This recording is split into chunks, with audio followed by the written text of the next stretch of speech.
bago po ay nakatago, sikreto yan. No? Bibigyan ko ng halimbawa. Anong mapapansin nyo? Anong mensahe ng yung talinhaga? Parable ng ang mga taong sa ubasan. Ang mensahe ng tao sa ubasan, ganito yan. Ang Diyos natin ay ayaw niya, yung kanyang tagapagmana, ay inaapoy sinasaktan. Pero kung babasahin niyo yung talinhaga ng ubasan, pinadala niya kanyang mga lingkod, pinagbubugbog, pinatay, sinaktan. Lord that blood, yun. Masabi ng tatay nga ng ubasan, hingin niya yung bunga ng ubasan. Pero yung pinadadala niya, padala sa ng padala, binubugbog, pinapatay, sinasaktan. Kung isipin mo, parang hindi naman yata talaga mahal ng Diyos yung kanyang lingkod, kanyang anak. Kasi hindi mo na sabi na ito, anak ko na to. Papaligagalan na nila ito, anak ko to. Tagapagmana ko to, anak ko to. Kung nakita ng mga tao sa ubasan, ayun yung tagapagmana, patayin natin para yung ubasan mapasa atin. Kasi sa kanya mapupunta itong pagpapaguran natin eh. Gawa tayo ng gawa ito, wala tayong mapapala dito. Yan, dumating na yung tagapagmana, sa kanya mapupunta. Nagpapagod tayo, sa kanya mapupunta. Patayin natin para kanya atin. Pinatay pa rin. So, kasi natin, paano nangyari na ang Diyos, pinoproteksyon na ng mga lingkod at ang kanyang anak? Pinatay. Anong klase yun? Sabihin niyo, bakit naman pinaabot ng tatay na yung kanyang anak ay mapatay? Bakit yung lingkod pa lang, mga lingkod pa lang, ang dami yung pinadala, nangamatay, dapat tapos na ang problema eh. Tanggalin niyo yung mga tao doon. Bisahin ng mga kapatid, binibigyan niya ng pagkakataon yung mga tao. Amen? Binibigyan ayaw mo ay makinig, ayaw mong gawin yung tama, ayaw mong gawin yung dapat, bigyan kita ng pagkakataon. Ang dami ng lingkod ko na yan. Wala nangyari. Mission, parang mission failed. Parang yung mga mission nila, walang nangyari. Nakunin yung bunga ng usap ubasan. Pero padala pa rin yung padala. Wala naman pala, anak na yung pinadala, huli-huli, wala na. Ubus na yung bahala niya eh. Anak naman. Kahit sa isang anak. Yun yung pinakahuling pagkakataon. Pag dumating na yung anak, pag dumating na yung tagapagmana. Yan po tayo matatakot. Dapat alam natin, ano ang palatandaan ng tagapagmana. Para hindi natin siya pwedeng abutin doon. Gawa ng mali. Tagapagmana na ito, tinatrato ko na ito. Hindi na ito ordinary. Likod lang ng Diyos. Ibang klase na ito pinadala sa akin sa kalagitnaan namin. Bigatin ko na ito. Yung mga palatandaan ng tagapagmana, ng anak ng Diyos, ang dapat natin titingnan. No? Kasi binibigyan tayo ng Diyos sa pagkakataon.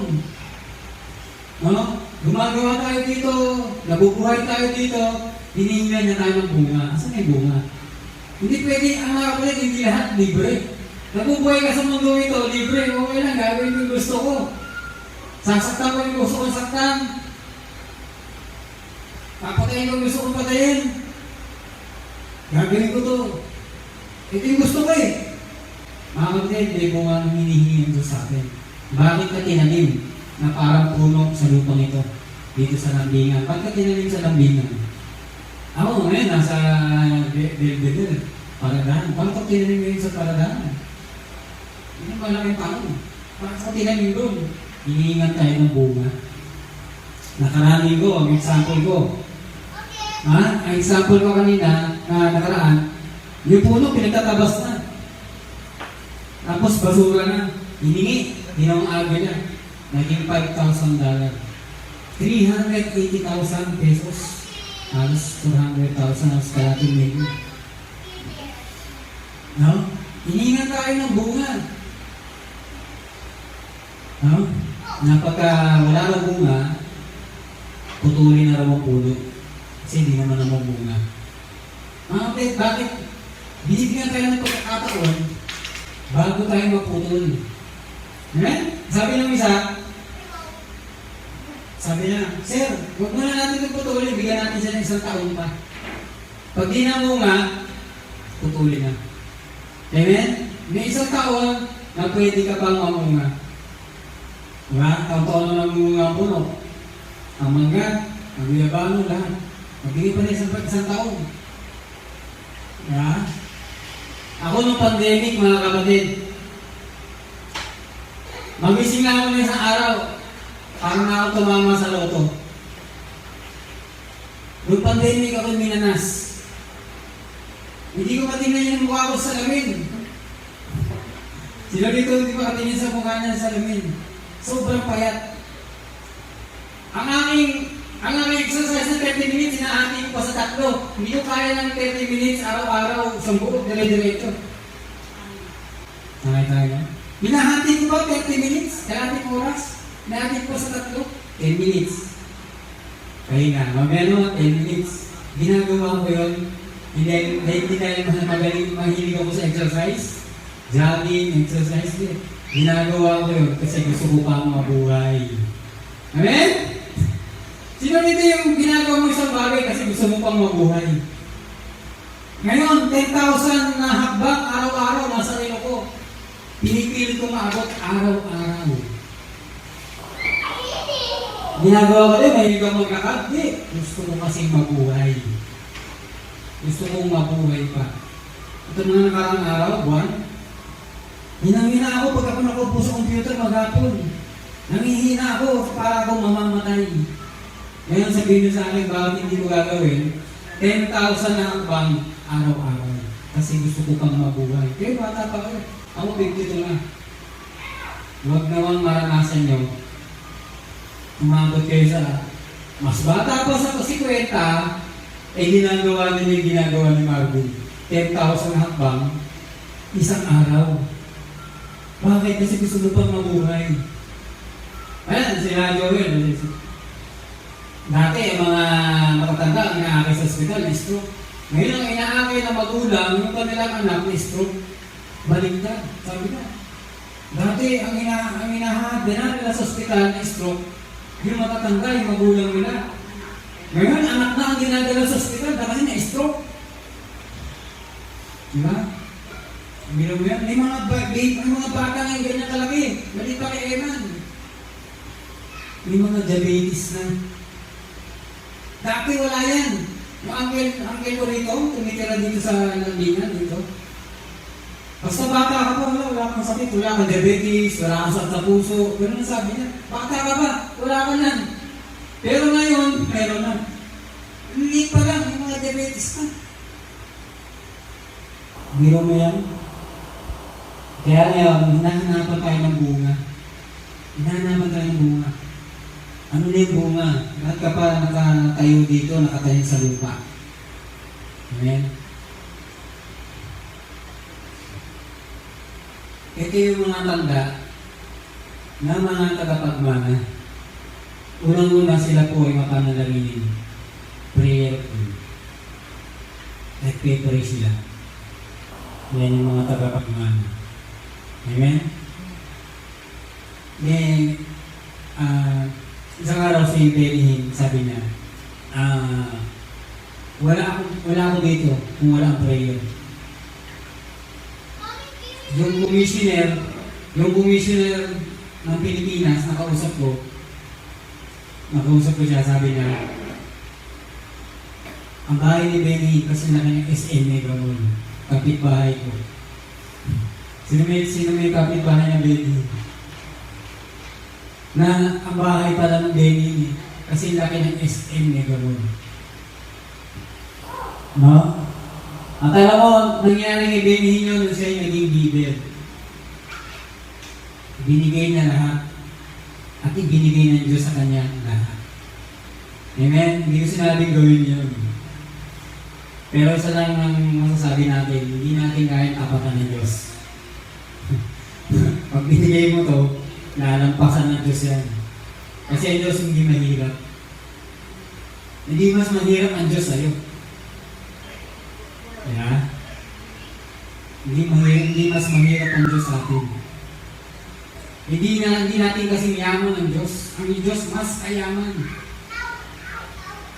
Amen? Okay. So sila'y prayerful. Sabi niya, wala prayer, wala ako dito, wala itong mga to, wala ako dito. Yung sabi ni Benny, yan ang mga likod ng Diyos. Yan ang mga tagapagmana. Prayerful sila. No? Bakit sila nagkaroon ng mga ganyan? Kasi prayerful sila. No? Alam mo, sinusundan ko yung paano mag-pray si Benny. Sa prayer mo na to, hindi to pengi noon. Panginoon. Hindi pengi noon. Walang hinihingi. Presensya ng Diyos para pray. Amen? Alam mo, pag nag-pray, ginaya ko kasi, sinundan ko yung libro ng The Anointing. Alam niyo, pag dumating ang presensya na, lumulod ako 1-2 oras. Kasi ang alam ko yun eh, malayo, narinig ako na palabas sa TV, malayo, ito ko nanood. I-pray ako. Narinig ko, ang lakas ng TV. Alam ko kung ilang palabas na yung lumipas. Isang palabas na lumipas, ang oras na lumipas, nakalod ako. Nakadalawa oras na. Pero pag bumaba ang presensya ng Diyos, sabog yung luha ko sa mata. Parang binuhusan ng isang tabong tubig sa ulo ko, basang-basa lahat yan. Hindi ako umiiyak. Pero ba't sumabog ang luha ko? Romans chapter 8. Ang Espiritu Santo ay nahibig na hindi kayang magpaliwanag. The Holy Spirit had groanings that cannot be uttered. Hindi kayang masabi, masambit. Holy Spirit. Isang araw, sinabi ni sa Holy Spirit, ba't ko umiiyak? Kasi hindi naman siya umiiyak eh. Bakit yung Holy Spirit umiiyak? Holy Spirit, ba't ko umiiyak? Pag dumating ang presensya ng Diyos, sabog ang luha ko. Yung tuhod ko na lumuhod ng 1-2 oras, hindi na nangangalay. Hindi na ako nangangalay, hindi na ako maiinit. Ang init-init ng lugar, saan taong kami walang kuryente? Aircon. Sinong ayaw sa presensya ng Diyos? Pinos ko, maraming taon na nakalagay sa Facebook. The safest place in the world is the presence of God. May petsa. May petsa po nakalagay. Amen? Pag dumating ang presensya ng Diyos, aircon. Isang taon kami walang kuryente, kahit pang-plancha lang ng gamit, wala. Pero may aircon. Meron pang drop ng hangin, gano'n. Yung drop, yung nahihipihip ng hangin. Aircon na, meron pang humihipihip ng hangin. Presensya ng Diyos. Amen? Ang mga tagapagmana, mapanalanginin. Amen? Ang pinaka-ligtas na lugar ay presensya ng Diyos. Amen? Ipapako si Jesus sa krus, nag-pray siya. Dumugo kasi sa prayer. Ang pawis niya, patak ng dugo. Amen? Hindi minsan siya nagkamali. Bakit lagi siya nasa presensya ng Diyos? Bakit lagi tayo nagkakamali? Hindi sa minsan lang tayo sa presensya ng Diyos. Pero pag lagi ka sa presensya ng Diyos, no? Hindi ko na ito babanggitin. Hindi ko na ito ituturo pag sinabi mo gagawa sa presensya ng Diyos na araw-araw mali, laging palpak. Hindi ko na ituturo pag sinabi mo yun sa akin. Pero hanggang ngayon, wala pa naman nagsabi sa akin yun. Kaya hanggang ngayon, sinasabi ko pa rito. Pag lagi ka sa presensya ng Diyos, hindi ka magkakamali. Araw-araw ka sa presensya ng Diyos, araw-araw hindi ka magkakamali. The safest place in the world is the presence of God. Ayan. Si Jesus, umaalis, mag-pray lang. May mga alagad nandiyan na nakatingin lang sa kanya. Amen.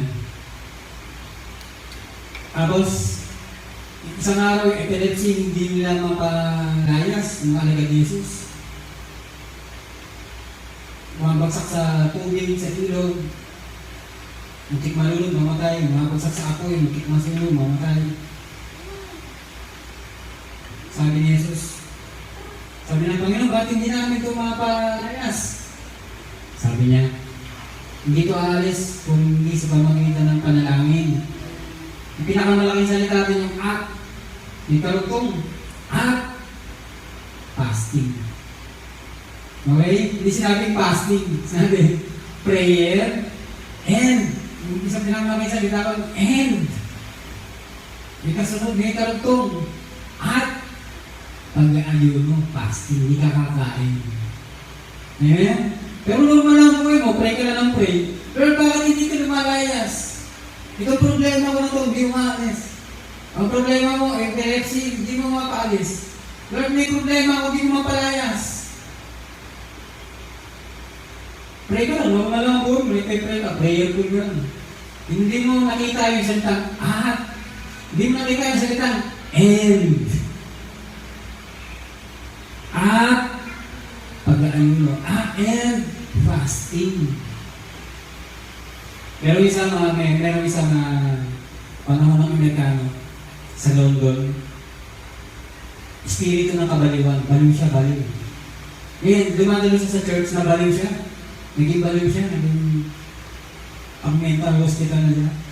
Anong ginawa na? Alang-alala niya, na hindi umaalis ang demonyo, na hindi nagpe-pray at nagpa-fasting.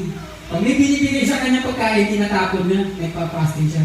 Lumayas yung demonyo, natanggal sa kanya yung espiritu ng pagkabaliw. Amen? Ito, napalaking sikreto na itong sinabi sa inyo. Baliw na, may fasting pa. Wala naman sigurong baliw dito. Na kung may problema ka, alam mo na ang solusyon. Panalangin at pag-aayon mo. Amen? May karugtong. Hindi lang normal na buhay mo. Prayer mo na lang, tatrabaho ka lang, church ka lang, tapos na ang problema mo. Prayer and fasting. At pag-aayon mo. Amen? Yung mo, baliw yun siya, walang makatulong sa kanya. Walang doktor na makapag-alis ng kanyang kabaliwan. Walang magulang, walang kapatid. Ang magulang pa niya, kapatid, bibigyan ka ng pagkain. Sige, para hindi makatulong ang kabaliwan mo, huwag ka mag-fasting. Diba? Hindi naman sinasadya, kahit ako gagawin ko sa kapatid ko, pakainin siya. Pero may kinakausap siya ng Diyos eh. Alam mo ba yung verse? Prayer and fasting. Lord, kahit baliw ako, magpa-fasting ako. Amen? Alam mo ba ang isla namamatay sa katusugan? Okay naman ba kayo yung nasa aquarium patayan? Mga kapatid. Sa Bible, may prayer and fasting. Kahit yung sa Shadrach, may sa Abednego, gulay lang kinakain nila, fasting na yun. Hindi na kinakain yung mga pagkain ng mga prinsipe, ng mga gulay lang sa fasting na yun. Gulay ka lang. Hindi ka doon sa masasarap, fasting na yun. Kaya sila, nung hinabi sa apoy, kasama nila anak ng Diyos, hindi sila nasulog, hindi sila nag-iusok. Amen? Kasi buhay na nila mag-fasting. Gulay. Marami tao, may gulay. Una, prayerful sila, mapanalangin sila. Pangalawa, relasyon. Amen? Dapat meron tayong relasyon. Amen?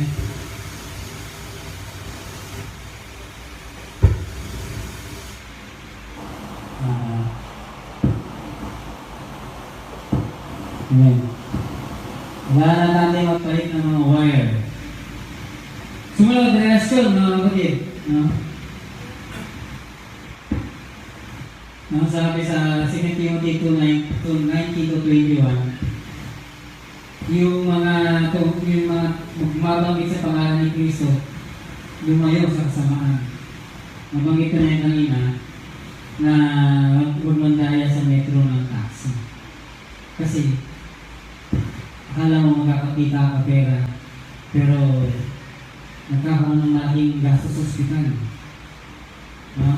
relasyon yun, mga kapatid. Sabi, ang babanggit sa pangalan ng Diyos tumayo sa kasamaan. Bakit mo ginagawa yun? Kasi tayo kaharian ng kaliwanagan. Kaharian tayo ng liwanag. Hindi mo tayo kaharian ng dilim eh. Ang kaharian ng dilim, gagawin nila gusto nila lahat ng dilim, lahat ng kadiliman, lahat. Pero tayo hindi natin pwedeng gawin yun. Iwasan natin yung kaya natin, iwasan. Amen? Iwasan mo yun. Kapag mag-drive ako ng taxi, iwasan ko, hindi ako gagaya sa mga kasama ko nung nagaya ng metro. Di ba? Lahat iwasan mo. No? May mga tao dyan, tatanggalin sa trabaho dahil ayaw makinig sa boss nila. O gagawa tayo ng racket. Hindi sinunod. Tanggalin na ka. Ayaw mo sumunod sa akin.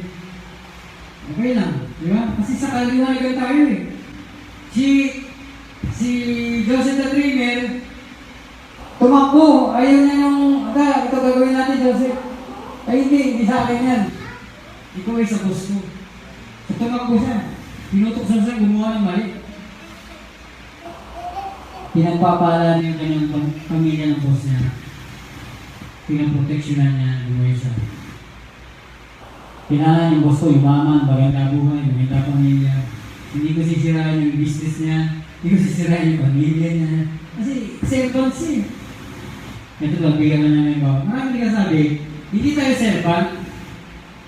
Ano tayo mga prinsipe tayo? Ang sabi ni Jesus, dumatay ako para maging servant, alipin, maglingkod. Pagdating ng panahon, mahari na si Jesus, hari siya. Pero dumating siya bilang maglingkod. Pinanganak siya sa sabsaban.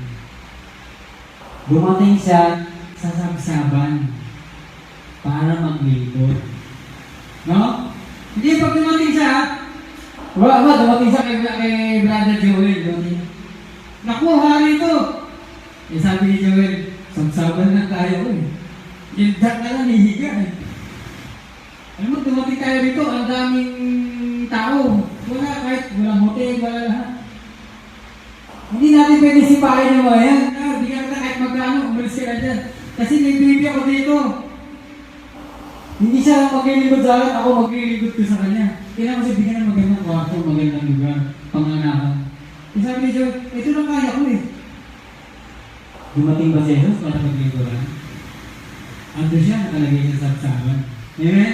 Yan ang kaya mo? Okay. Kasi paglilingkuran kita. Amen? Wala ba sinabi yung mga hila? Oy, paglilingkuran niya ha? Pag pinanganak yan, kayo nang bahala dyan. Hindi.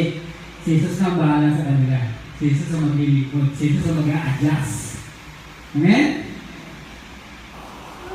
Dumating ba tayo para maglingkod? Amen? Dumating ba tayo para maglingkod? Hindi yung sila mag-a-adjust sa atin. Okay, kailangan ganito ha, paglingkuran niyo ako. Okay, ganito gagawin niyo ha. Okay, yun yung relasyon sa Diyos. So, kailangan ng relasyon niya, maglingkod sa Diyos. Amen? Maging kagamit-gamit.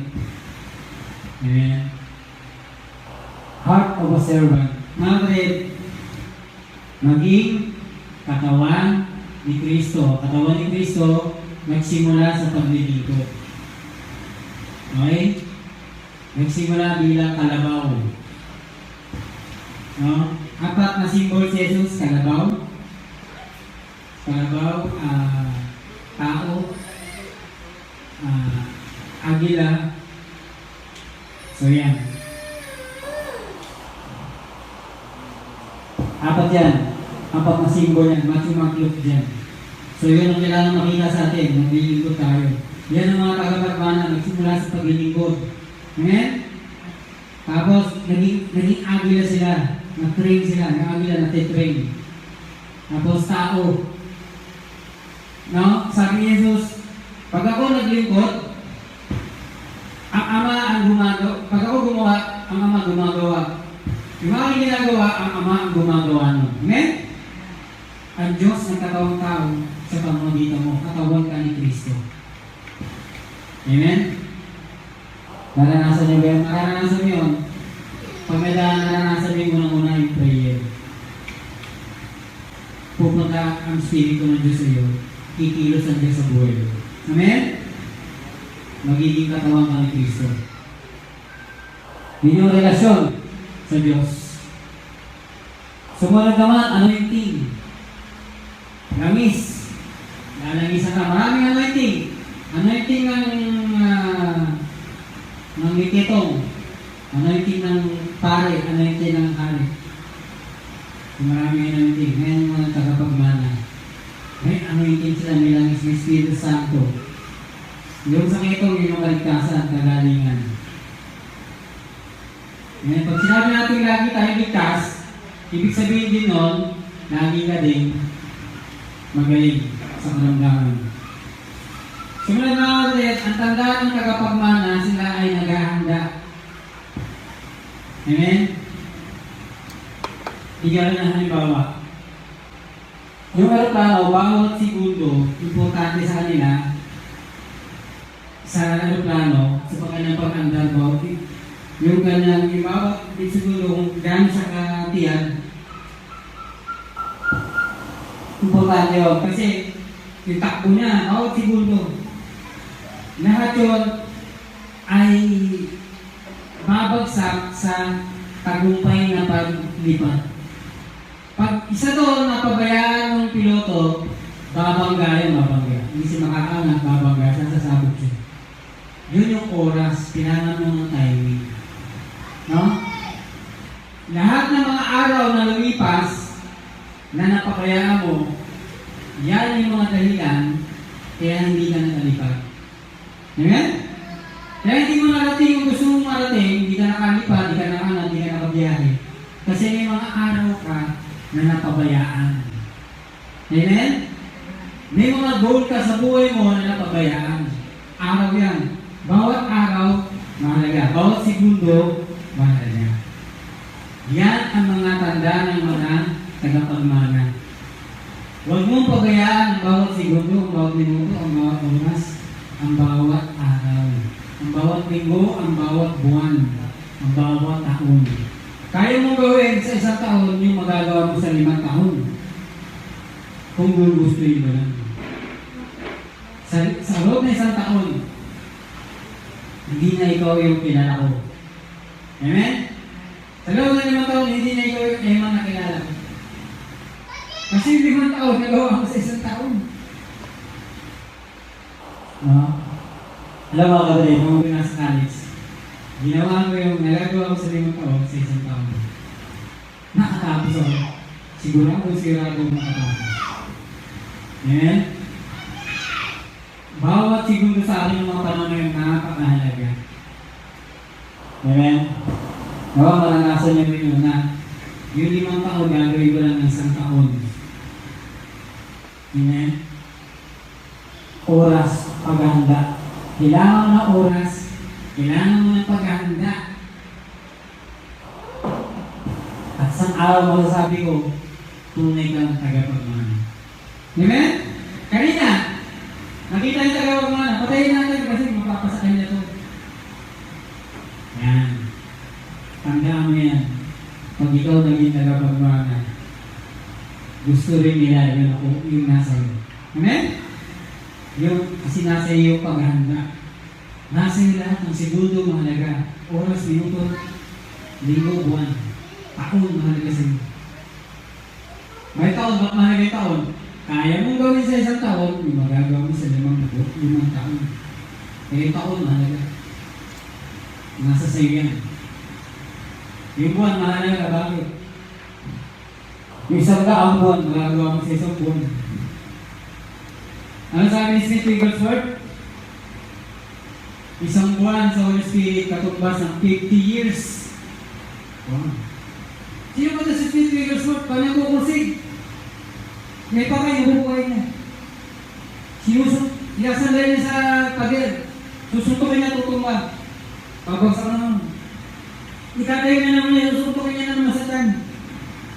Patawag na naman. Ilang beses na ganyan. Sa pangalan ni Jesus, tumayo ka. Yung patay na tumamba, patay na gano'n. Sa pangalan ni Jesus, lumakad ka, yung patay na gano'n. Isang buwan. Kasama ng Holy Spirit, katumbas, 50 years. Ngayon yung sabihin sa akin na, ngayon yung sabihin na isang buwan, ang buwan na hindi mahalaga. Di ba mahalaga sa inyo ang 50 years? Hindi mo kailangan tumangga. Isang buwan lang kailangan mo. Amen?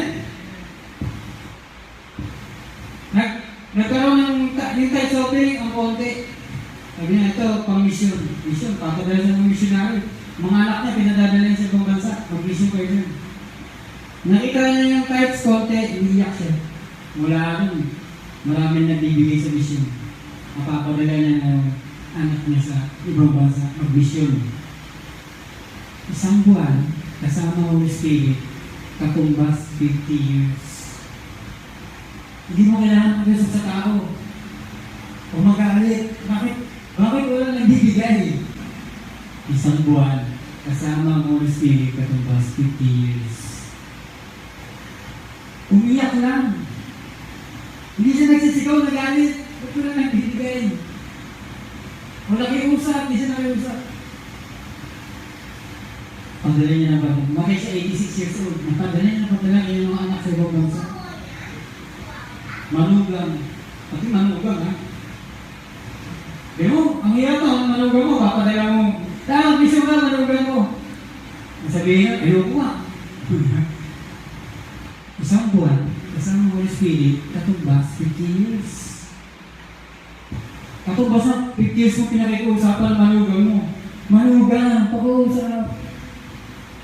Isang buwan lang to. Amen? Isang buwan, kasama Holy Spirit, katumbas 50 years.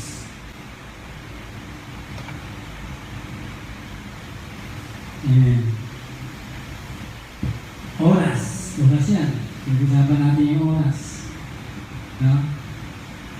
Sumunod na tanda ng isang tagapagmana yung fasting. Hindi ko na kanina yung fasting. No? Fasting. Kanya prayer is fasting. Fasting yung malalaking kalaban. Talo. Pag may sinabi ka, Marvin, ito yung malaking kalaban. Matalo yan. Kasi prayer, sinamahan ng fasting. Nagkaroon problema yan. Ang problema, hindi tayo nagpe-pray. At nung nag-pray tayo, hindi mo tayo fasting. Ngayon, kailangan prayerful ka, susunod mo ngayon ng fasting.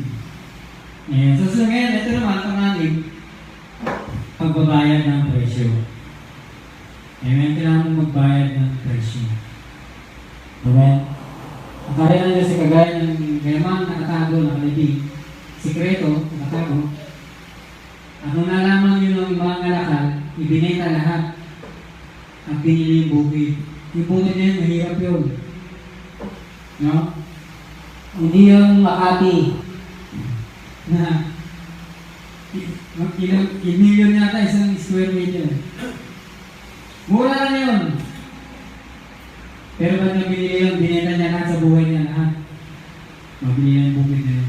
Kasi mayaman yung bukid na yun. May kayamanan. Kaya magbayad ng presyo para mailabas yung kayamanan sa buhay mo. Kailangan mag-train. Kailangan mahubog. Kailangan matanggal sila dapat tanggalin. No? Para lumabas sa'yo yung kayamanan na yun. Diba yung agila, yung kahoy? Pinait. Lumabas sa kahoy yung agila na binili na $5,000, $380,000 pesos. Kailangan matanggal sila dapat na tanggal. Magbayad ka ng presyo. Pag dahil ba pinawalik, papawalik tayo. Sister, brother, tanggalin niya dapat matanggal. Opo. O kumukontra tayo.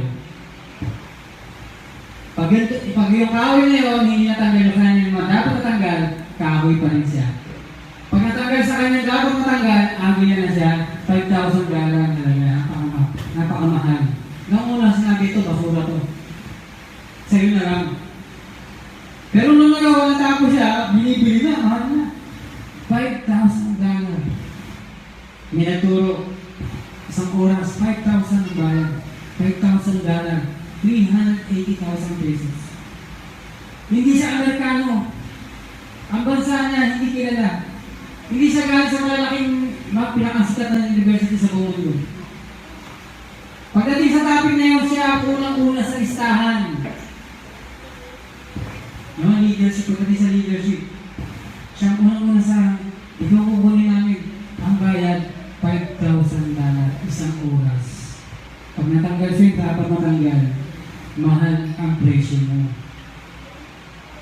sahod. Fee. Talent fee. Hindi sahod. Hindi usapan dito magkano sahod mo. Hindi. Ito yung talent fee mo. Ito yung talent fee mo. Pag pumunta ka sa amin. Hindi siya sa Amerika. Ang alam na lahat. Ang pinakamagaling, Amerikano. Ano nang lahat yan?